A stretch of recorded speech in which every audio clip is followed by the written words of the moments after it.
అండి, అందరికీ నమస్తే. మీకు మంచి చికెన్ దమ్ బిర్యానీ చూపిస్తున్నానండి. అక్క ఈ చికెన్ బిర్యానీ చేస్తుంటే నేను వీడియో షూట్ చేశానండి, మీతో షేర్ చేస్తున్నాను. చాలా టేస్టీగా తయారు చేసింది.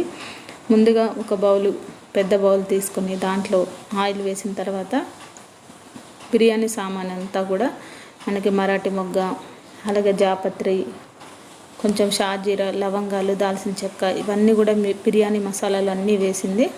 ఆ తర్వాత ఒక 2 ఉల్లిపాయలు, ఒక 4-5 పచ్చిమిర్చి ఇలా వేసిన తర్వాత ఇవి కొద్దిగా వేగేంత వరకు వేయించుకోవాలి. ఇప్పుడు చికెన్ ఏం చేసిందంటే దీంట్లో మీరు మీడియం సైజు ఉల్లిపాయలు 2, అలాగే ఆ తర్వాత మీడియం సైజు టమాటాలు కూడా ఒక 2 తీసుకొని కట్ చేసేసింది. చూడండి, ఈ విధంగా పెద్ద టమాటాలు అండి ఇవి. చిన్నవైతే ఒక 3 పట్టుతుండొచ్చు 6 గ్లాసుల బియ్యానికి. ఇప్పుడు చికెన్ని మన రాత్రిపూట ఏం చేసిందంటే చికెన్ని శుభ్రంగా కడిగి దీంట్లో అల్లం వెల్లుల్లి పేస్టు, ఉప్పు, కారం, ధనియాల పొడి, గరం మసాలా పొడి, అలాగే కావలసినంత నూనె, నిమ్మరసం ఇవన్నీ వేసి రాత్రిపూట చికెన్ని కలిపేసి ఫ్రిడ్జ్లో పెట్టేసి ఉంచేసింది. ఆ తర్వాత ఉడికే ముందు కొద్దిగా పెరుగు కలిపి ఉడికించుకుంటున్నాం ఇప్పుడు. ఆ తర్వాత ఈ టమాటాలు కూడా ఉడికిన తర్వాత అల్లం పేస్ట్ 2 స్పూన్లు, ఆ తర్వాత పుదీనా కట్ట ఫుల్గా వేసేసింది. దీంట్లో మనం 6 కప్పుల రైస్ 1 గంట ముందు నానబెట్టుకొని వేసుకోవాలి. ఇది బిర్యానీ రైస్ అని ఏం లేదండి, నార్మల్ రైస్. ఇవి బాస్మతి కూడా కాదు, నార్మల్ రైసే. ఇలా ఈ రైస్ వేసిన తర్వాత 6 గ్లాసుల రైస్కి మనం 10 గ్లాసుల వాటర్ వేసాము.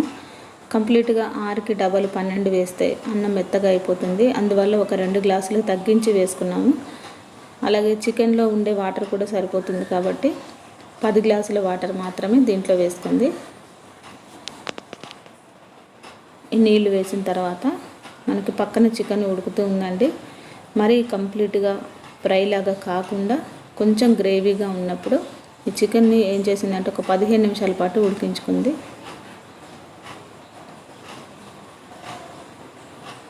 ఇలా కొంచెం ఉడికిన తర్వాత దీంట్లో ఉడికించిన చికెన్ కూడా కలిపేసింది. చూడండి, చాలా వెరైటీగా చేసింది ఈసారి అక్క ఈ దమ్ బిర్యానీ. చూడండి, ఈ విధంగా మనకు అసలు బిర్యానీకి, హైదరాబాద్ బిర్యానీకి ఏ మాత్రం తీసుకోదండి, అంత టేస్టీగా వచ్చింది. చివర్లో కొంచెం కొత్తిమీర,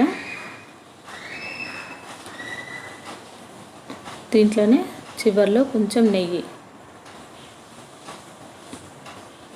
మీకు తగినంత వేసుకోవచ్చు. ఒకవేళ ఇష్టం లేకపోతే అవాయిడ్ చేయొచ్చు. ఈ బిర్యానీ మాడకుండా ఉండాలంటే మనం దోశలు వేసుకునే పెనం పెట్టేసి దానిపైన గిన్నె ఉంచేసి ఒక 20 నిమిషాల పాటు లో ఫ్లేమ్లో పెట్టేస్తే ఈ దమ్కి మనం పెట్టేయచ్చండి. కంప్లీట్గా నీరంతా గుంజేసింది, చక్కగా పొడి పొడిగా వచ్చింది ఈ దమ్ బిర్యానీ. మీరు కూడా ఒక్కసారి ట్రై చేయండి, చాలా టేస్టీగా రుచిగా ఉంది. హైదరాబాద్ బిర్యానీ కంటే ఎక్సలెంట్గా ఉంది. అందరికీ థ్యాంక్ యూ అండి. ఈ రెసిపీ మీకు నచ్చినట్టయితే లైక్ చేయండి, షేర్ చేయండి, సబ్స్క్రైబ్ చేయండి.